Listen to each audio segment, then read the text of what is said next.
Днес имахме добро разбирателство с изкуствения интелект. Някакси в един момент се усетих свръхчовек. Успя да направя т.е. да добавя база данни към MCP-то и нещата се получиха много добре.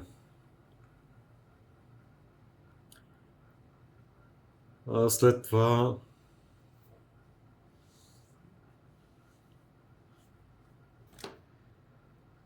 имаше още някои неща, които станаха с лекота.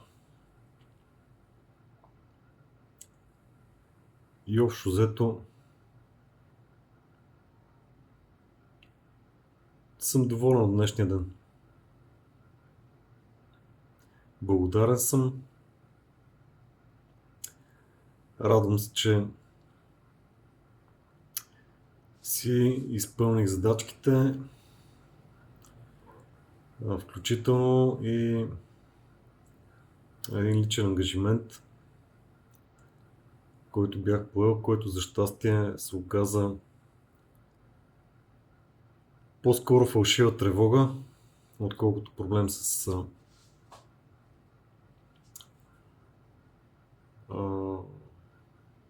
malware. Успя да отиде до бриколаж да напазарувам някои неща.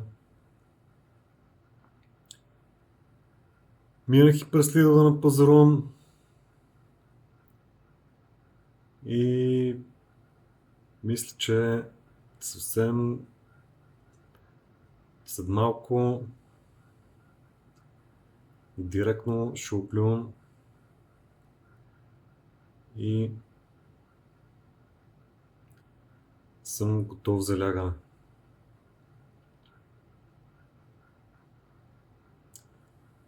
Чувство на благодарност е най-приятното, което може да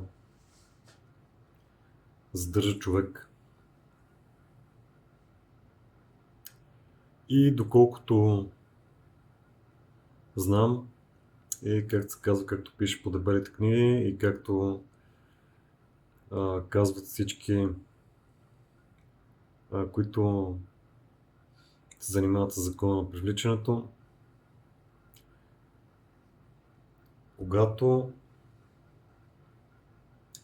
изпитваме чувството на благодарност, привличаме най-доброто за себе си към себе си.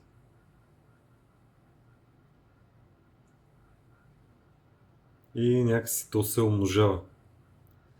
А случи се нещо хубаво след това, ти се чувстваш още по-добре.